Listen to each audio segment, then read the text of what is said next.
Indira park దగ్గర BRS ఆధ్వర్యంలో నిరసన కొనసాగుతోంది. ప్రస్తుతం ఆ నిరసనలో కేటీఆర్ మాట్లాడుతున్నారు. లైవ్ లో చూద్దాం. హైదరాబాద్ వేదికగా ఆ పిల్లల డిమాండ్లకు మద్దతుగా ఢిల్లీలో జరుగుతున్న జంతర్ మంతర్లో జరుగుతున్న దమన కాండకు వ్యతిరేకంగా మా నాయకుడు కేసీఆర్ గారి ఆదేశం మేరకు మొత్తం పార్టీ అంతా ఇక్కడికి వచ్చి ఆ పిల్లలకు సంఘీభావంగా అండగా, ఇందులో రాజకీయం లేదు. ఎలక్షన్లప్పుడు చూసుకుందాం రాజకీయం. ఆ రోజు ఎవరు ఎక్కడ కూర్చోవాలో ప్రజలు నిర్ణయిస్తారు. కానీ ఇవాళ మేము అడుగుతున్నది ఒకటే, ముందుగా ఎడ్యుకేషన్ మినిస్టర్ ధర్మేంద్ర ప్రధాన్ రాజీనామా చేయించాలనే వాళ్ళు గట్టిగా చప్పట్లు కొట్టి చెప్పాలా, గట్టిగా చప్పట్లు కొట్టాలా. రెండవది, ఆ పిల్లల మీద పెట్టిన కేసులు చాలా మంది పిల్లల్ని దేశవ్యాప్తంగా కేసులు పెట్టినారు. బేషరతుగా పిల్లలకు క్షమాపణ చెప్పి కేసులు వెంటనే ఎత్తేయాలని చెప్పి గట్టిగా చప్పట్లతో మరి కేంద్ర ప్రభుత్వాన్ని డిమాండ్ చేద్దాం. ఇంకొద్ది గట్టి కొట్టాల చప్పట్లు. పిల్లల మీద పెట్టిన కేసులు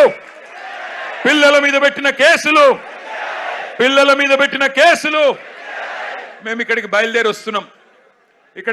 వస్తున్నాం. పిల్లలతో పాటు నిరసనలో పాల్గొనాలా. కేంద్ర ప్రభుత్వానికి సిగ్గొచ్చే విధంగా మరి మాకు లోక్సభలో సభ్యులు లేరు, రాజ్యసభలో సభ్యులు ఉన్నారు, అక్కడ గొంతిప్పాలా అని చెప్పి మేము బయలుదేరితే విచిత్రం, మధ్యలో కాంగ్రెస్ వాళ్ళు మాకు అడ్డం వచ్చింది. నాకు ఆశ్చర్యమైంది.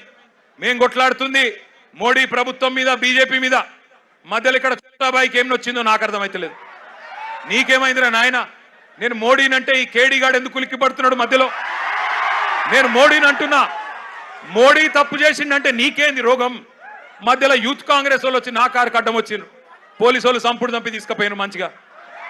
నేనేమంటున్నా అంటే, ఏం జరుగుతుంది ఈ దేశంలో? నువ్వు రావు, ఢిల్లీలో రాహుల్ గాంధీ పోయి ప్రధానమంత్రి ఇంటి ముంగట కూర్చుంటే ఈ నల్లమల పిల్లి పోయి కొడంగల్లో దాక్కున్నది. ఢిల్లీకి పోలే ఈడ పోయి దాక్కున్నాడు. అరే మీ మహేష్ గౌడ్ పోయి రాజ్భవన్ ముంగట ధర్నా చేసిండు, కనీసం ఆయన కొద్దిగానే రేషం ఉన్నది. నువ్వే ఆడున్నావు, కొడంగల్లో దాక్కున్నాడు. పోయి కొడంగల్లో మళ్ళా గట్టిగా ఇంకా విచిత్రం చెప్తా మీకు. కొడంగల్లో పోయి ధర్నా చేసినట్టు చేసిండు. రాహుల్ గాంధీని అరెస్ట్ చేసిర్రు, వెంటనే ఇడిచిపెట్టాలి, మావోనికి దెబ్బ తాకింది, గింతంత గీర్కపోయింది, అయ్యో చాలా అన్యాయం జరిగింది అని బాధపడుతున్నాడు. నేను అడుగుతున్నా రేవంత్ రెడ్డి, ఏమన్నా కొద్దిగా సోయుందా నీకు? నీకు కూడా ఒక బిడ్డ ఉంది, నీకు కూడా మన్మడున్నాడు. నీ బిడ్డను ఇవాళ అక్కడ పిల్లల్ని కొట్టినట్టు కొడితే ఊకుంటావా ఒక తండ్రిగా? కనీసం రేషం లేదా? పిల్లలను గొడ్డులను కొట్టినట్టు కొడుతుంటే కనీసం స్పందన లేదు నీకు. ఢిల్లీ దాకా పోయి మరి మీ నాయకుడితో కూర్చునే ధైర్యం కూడా లేదు నీకు. ఇంకా మీదికెళ్ళి మోడీ గారిని, ధర్మేంద్ర ప్రధాన్ గారిని ఇవాళ ప్రధానంగా యువత డిమాండ్ చేస్తున్నది. జవాబు చెప్పండి అని చెప్పి మోడీ గారిని, ధర్మేంద్ర ప్రధాన్ గారిని అడుగుతుంటే మన చోటాబాయ్ ఈయనేం అడుగుతుండేరికేనా? కేసీఆర్ కేటీఆర్ తప్పటిదంతా. ఎక్కడ దొరికినవయ్యా నువ్వు? నాకు అర్థం కాదు.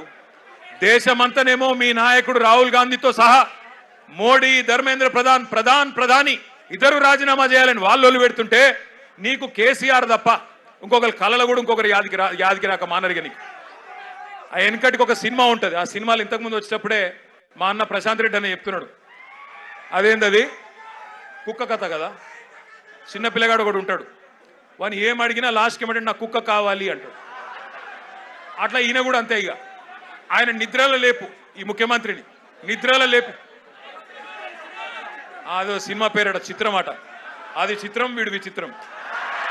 అంటే నిద్రలో లేపి అడిగితే కూడా కేసీఆర్. అరే నువ్వు ముఖ్యమంత్రి వీరా నాయన, కొన్ని ముఖ్యమైన పనులు చేయి. సిగ్గులేని మాటలు మాట్లాడుతున్నాడు. అదేదో పేపర్ లీక్కు నాకు సంబంధం అంట. మోకాల్కు బోడిగుండికి ముడిపెట్టుడంటే ఇదే. నేను చెప్పిన, అయ్యా రేవంత్ రెడ్డి, నీకేమన్నా సిగ్గు శరం ఉంటే నువ్వు చెప్పినాం లేదా? లేనోనికి ఏం చెప్తామంటారా? అంటే బాధ ఎక్కడ అనిపిస్తుందంటే, నేను నిన్న లీగల్ నోటీస్ పంపించిన. ఒరే నువ్వేదో మాట్లాడినావు, నిజంగా నీ దగ్గర ఏమన్నా రుజువు ఉంటే చూపెట్టరా అయ్యా. చూపెడితే నిజంగా రుజువు చేస్తే ఇదే ఇందిరా పార్క్ కాడ ఇగో ఇదే పిల్లల మధ్యన అవసరమైతే నన్ను ఉరిది కానీ ఇష్టం వచ్చినట్టు మాట్లాడి గా పిల్లల మనసులు మలినం చేయకు. లేనిపోని బదనాములు పెట్టి రాజకీయంగా సలిమంటలు కాచుకునే ప్రయత్నం చేయకు. నీకు చేత కాదు, దమ్ము లేదు. ఢిల్లీకి పోయి మోడీని ఎదిరించే దమ్ము నీకు లేదు. ఎందుకు? నీకు భయం. నీ పాత కేసులు, బ్యాగుల పైసలతో దొరికిన కేసులు బయటికి గుంజుతారు, లోపలికి నూకుతారని భయం. మరి కొట్లాడటోనన్నా కొట్లాడిని మాకు దమ్ముంది. తెలంగాణ తెచ్చినోళ్ళం, ఢిల్లీ మెడలు వంచినోళ్ళం, మాకు దమ్ముంది. అవసరమైతే ఢిల్లీకి పోయి గల్లా బట్టి అడిగే దమ్ము మాకుంది, నీకు లేదు. మరి కొట్లాడేటోళ్ళు కాళ్ళ కట్టెబెట్టి లేనిపోని మాటలు మాట్లాడి పిల్లల నెత్తులు ఖరాబ్ చేస్తున్నావు. నేను ఒకటే అంటా ఉన్నా, చాలా మంది తమ్ముళ్ళు అడిగినారు నన్ను, అన్నా మీరు ఢిల్లీకి పోవచ్చు కదా, జంతర్ మంతర్కి పోవచ్చు కదా, ఇక్కడ ఎందుకు అన్నారు. నేను వాళ్ళకు ఒకటే చెప్పిన, మేము జంతర్ మంతర్కి పోయి మా జెండాలు పట్టుకొని మీ ఎజెండాను హైజాక్ చేసడం కరెక్ట్ కాదు. మీరు కరెక్ట్ కొట్లాడుతున్నారు. ఏ నాయకుడు ఏ పార్టీ వచ్చి మీకు వాళ్ళ ఎజెండాను మీ మీద రుద్ది రాజకీయ ప్రయోజనం పొందే అవకాశం మీరు ఇవ్వకండి. మీరు ఇండిపెండెంట్ గానే కొట్లాడండి. మీకు ఎక్కడోళ్ళం అక్కడ, మీకేం కావాలో చెప్పండి, పక్కకుండి మేము సహాయం అందిస్తాం. మీకు అవసరం పడితే కేసులు అయితే కొట్లాడతాం, ఎక్కడి దాకంటే అక్కడ కొట్లాడతాం, పార్లమెంట్లో కొట్లాడతాం, అసెంబ్లీలో కొట్లాడతాం, శాసన మండలిలో కొట్లాడతాం. కానీ మళ్ళా జంతర్ మంతర్ దగ్గర రాజకీయ నాయకులు జమైతే మళ్ళా మొత్తం ఇష్యూ హైజాక్ అయిపోతుంది, ఇష్యూ ఆగమైతుంది. మోడీకి సందు దొరుకుతుంది. ఎందుకు సందు దొరుకుతుంది? మమ్మల్ని తిట్టేందుకు సందు దొరుకుతుంది. పిల్లలందరూ కాంగ్రెస్ ఏజెంట్లు, బీఆర్ఎస్ ఏజెంట్లు అని అనవసరంగా తప్పించుకునే అవకాశం దొరుకుతుంది. అందుకే అందులోకి పోతలేం. మేము ఇక్కడే హైదరాబాద్ నుండే మరి మోడీ గారిని ఇక్కడ ఉండే బీజేపీ నాయకులను కూడా ప్రశ్నించాల్సిన అవసరం ఉన్నది. ఇప్పుడే ఒక అమ్మాయి పేరు మర్చిపోయాను నేను, ఎంత గొప్ప మాట మాట్లాడింది. ఐశ్వర్యనా ఏమన్నది అమ్మాయి? రాజకీయ నాయకుల కొడుకులు రేప్ చేస్తే వాళ్ళకేమో బెయిల్ వస్తున్నాయి, జల్దీ బెయిల్ వస్తున్నాయి, మరి ప్రశ్నాపత్రం లీక్ అయితే ఎందుకు సమాధానాలు వస్తలేవు అని అడిగింది. చెప్తారా సమాధానం ఎవరన్నా ఈ కేంద్రంలో? భారతీయ జనతా పార్టీకి 8 మంది ఎంపీలు ఉన్నారు. ఒక్కడికన్నా ధైర్యం ఉందా ఈ ప్రశ్నకు సమాధానం చెప్పేది? 2 కేంద్ర మంత్రులు ఉన్నారు ఇక్కడ రాష్ట్రంలో, ఒక్కరికన్నా ధైర్యం ఉందా సమాధానం చెప్పేది? మాట్లాడితే దేశం కోసం, ధర్మం కోసం. ఏ దేశం కోసం, ఎవడి ధర్మం కోసం? ఈ పిల్లలు దేశభక్తులు కాదా? ఈ దేశం వాళ్ళు కాదా? హిందువులు కాదా కొట్లాడుతున్న పిల్లలు? మరి వాళ్ళకు అన్యాయం జరుగుతుంటే మీకు కళ్ళకు కనబడతలేదా? ఇదేనా దేశం కోసం, ధర్మం కోసం అంటే? అందుకే అడగాల్సిన అవసరం ఉన్నది, నిలదీయాల్సిన అవసరం ఉన్నది, ప్రశ్నించాల్సిన అవసరం ఉన్నది, గల్లా వట్టి బజార్లకు గుంజాల్సిన అవసరం కూడా భవిష్యత్తులో వస్తుంది. తప్పకుండా వెనుకకు తగ్గకుండా పోరాటం చేయవలసిన బాధ్యత మన మీదనే ఉన్నది. మీ అందరికీ, పిల్లలందరికీ నేను చెప్పేది ఒకటే, కేసీఆర్ గారు 2001లో పార్టీ పెట్టినప్పుడు తెలంగాణ తెస్తా నేను అని చెప్పినప్పుడు ఎవరు నమ్మలేదు, ఎవరు విశ్వసించలేదు. ఈ బక్కపల్సన్ ఆయనతో ఏమైతుంది, ఈయనతో ఏమైతుంది అన్నారు. చాలా మాటలు మాట్లాడిరు, చాలా ఇష్టం వచ్చిన ఇన్సల్టులు చేసిండ్రు. మీతో ఏం కాదన్నారు. మగల ఉట్టింది పుబ్బల పోతుంది, ఈయన గాలికి ఊపితే ఎగిరిపోతాడు, ఈయనతో ఏమైతుంది అన్నారు. కానీ కేసీఆర్ గారు అందుకే మనలో ఆత్మవిశ్వాసం నింపడానికి ఆయన ఒక పాట కూడా రాసిండు స్వయంగా. ఏం రాసిండు అందులో? సిపాయిల తిరుగుబాటు విఫలమయ్యిందని, సిపాయిల తిరుగుబాటు విఫలమయ్యిందని అనుకుంటే వచ్చేదా దేశానికి స్వాతంత్రం? రాజీలేని పోరాటమే విజయం సాధిస్తుంది, ముమ్మాటికి తెలంగాణ రాష్ట్రం వచ్చి తీరుతుంది. ఇది కేసీఆర్ రాసిన పాట. 14 ఏళ్లు సావుకు భయపడకుండా, కేసులకు భయపడకుండా ఎట్లా ప్రజాస్వామ్యబద్ధంగా పోరాటం చేయాలో ఎక్కడికో పోయి నేర్చుకోవాల్సిన అవసరం లేదు. మన నాయకుడు కేసీఆర్ గారు ఆయన చేసిన పోరాటం మీ కళ్ళ ముంగటనే ఉన్నది. సావు నోట్లో తలబెట్టి తెలంగాణ తెచ్చి ఢిల్లీ మెడలు వంచి 2 ఎంపీలున్నా ఢిల్లీ మెడలు వంచిన నాయకుడు మనకు ఆదర్శంగా మన కళ్ళ ముంగటనే ఉన్నాడు. కాబట్టి మనకు ఎవరో ప్రేరణ అవసరం లేదు, ఎవరో మనకు స్ఫూర్తినివ్వాల్సిన అవసరం లేదు. మన నాయకుడు కేసీఆర్ గారే మనకు స్ఫూర్తి. రాష్ట్రాన్ని తెచ్చిన తెలంగాణ తండ్రి కేసీఆర్ గారే మనందరికీ స్ఫూర్తి ప్రదాత. నేను పిల్లల్ని కోరేది ఒకటే, మీ కండగా అవసరమైతే నాకు విశ్వాసం ఉంది. ఎందుకంటే కేసీఆర్ గారు కూడా తల్లడిల్లిపోతా ఉన్నారు. కేసీఆర్ గారు కూడా తల్లడిల్లిపోతా ఉన్నారు మీ ఆందోళన చూస్తున్నాడు. ఆయన ఏం చూడకలేడు. సోషల్ మీడియాలో మీ మాట్లాడుతున్న మాటలు, మీరు ఒక్కొక్కరు చెప్తున్న ఆవేదన, మీరు ఏ రకంగా చేస్తున్న నిరసనలు, ఇవన్నీ కేసీఆర్ గారు చూస్తూనే ఉన్నారు. అందుకే అవసరమైతే కేసీఆర్ గారు కూడా తప్పకుండా మీకోసం, మీ భవిష్యత్తు కోసం గతంలోనే చెప్పినట్టుగా ఆయన కూడా ఈ will rise to the occasion. ఆయన కేసీఆర్ గారు ఈ రోజు కాదు, కరోనా టైంలోనే చెప్పిండు, ఇండియా రియాక్ట్స్. కేసీఆర్ చెప్పిన మాట ఇవాళ మీకు ఒక తీరుగా అనిపిస్తుండొచ్చు, కానీ India will react. India has that ability to react. పిల్లలు భారతదేశ భవిష్యత్ నిర్మాతలు, వాళ్ళే ఈ దేశాన్ని కాపాడుకుంటారు, వాళ్ళే ఈ దేశ ముఖ చిత్రాన్ని మారుస్తారు. తమ భవిష్యత్తు కోసం అవసరమైతే ఎంత దాకన్నా పోతారు. India has that ability to react. India has that ability to respond అనే మాట కేసీఆర్ గారు 6 ఏళ్ల కిందట చెప్పిండ్రు. సంవత్సరం కిందట నేను కూడా పోయినా ఒక బొంబాయిలో ఒక ఈవెంట్, ఒక మీడియా ఈవెంట్. అక్కడ మీడియా వాళ్ళు అడిగిరు నన్ను, నేపాల్లో జరుగుతుంది కదా, జెన్జీ ఉద్యమం జరుగుతుంది కదా, భవిష్యత్తులో భారతదేశంలో కూడా జరిగే అవకాశం ఉందా అని అడిగిన. నేను చెప్పిన ఎస్, భారతదేశంలో పిల్లల ఆకాంక్షలు నెరవేరకపోతే, వాళ్ళ ఇష్యూస్ అడ్రస్ చేయకపోతే, వాళ్ళ ఆవేదన అర్థం చేసుకోకపోతే, వాళ్ళకిచ్చిన హామీలు నెరవేరకపోతే ఇక్కడ కూడా తిరుగుబాటు వస్తుంది అని చెప్పిన. చెబితే అప్పుడు నవ్విండ్రు, వీనికేం తెలియదు అన్నారు. కానీ ఇలా చూస్తున్నారు కదా, సంవత్సరం తిరగకుండానే నాయకుడు లేడు, నాయకత్వం లేదు, రాజకీయ ఎజెండా లేదు.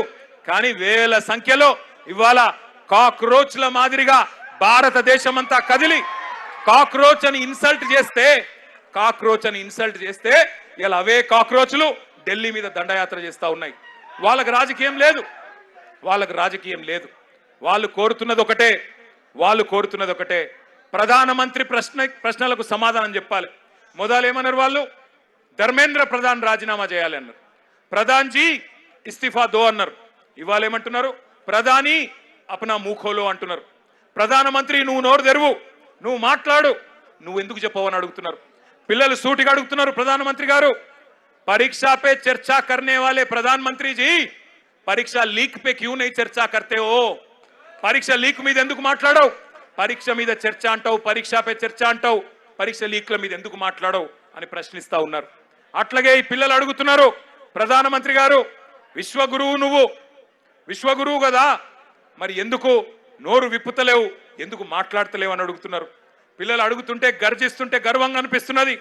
ఏమంటున్నారు, మీరు యుద్ధమే ఆపినా అన్నారు కదా, రష్యా యుక్రెయిన్ యుద్ధమే ఆపినోనివి పిల్లల కన్నీళ్ళు ఆపలేవా, పిల్లల మీద జరుగుతున్న దాడులు ఆపలేవా ఢిల్లీలో అని అడుగుతున్నారు. సమాధానం చెప్పే సత్తా ఉందా కేంద్ర ప్రభుత్వానికి, సమాధానం చెప్పే ధైర్యం ఉందా ఈ నాయకత్వానికి నేను అడుగుతా ఉన్నా.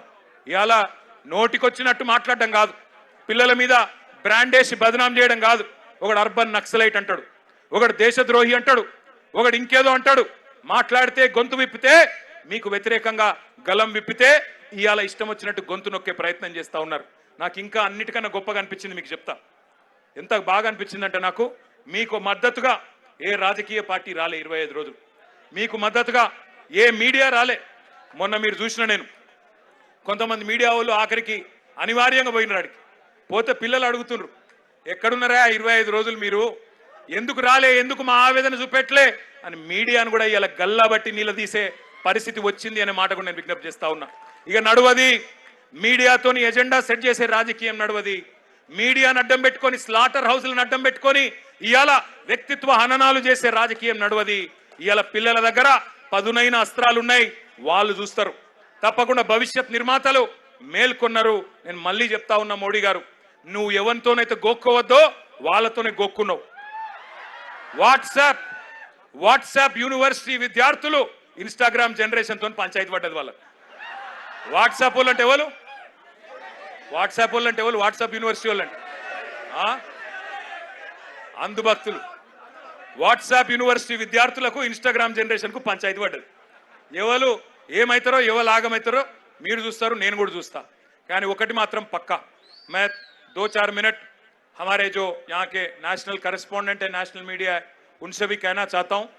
आज देश का युवा पूछ रहा है, देश का युवा जाग चुका है, देश का युवा सत्य जान चुका है, सवाल कर रही है केंद्र सरकार से, क्यों नहीं जवाब देते आप, क्यों आप एक मंत्री को, एक आपके केंद्र सरकार में एक मंत्री को बचाने के चक्कर में क्यों पूरे देश का युवा के गुस्सा आप अट्रैक्ट कर रहे हो, क्यों आप ये नाइंसाफी युवा के साथ कर रहे हो. मैं भी एक बाप हूं, 2 बच्चों का बाप हूं.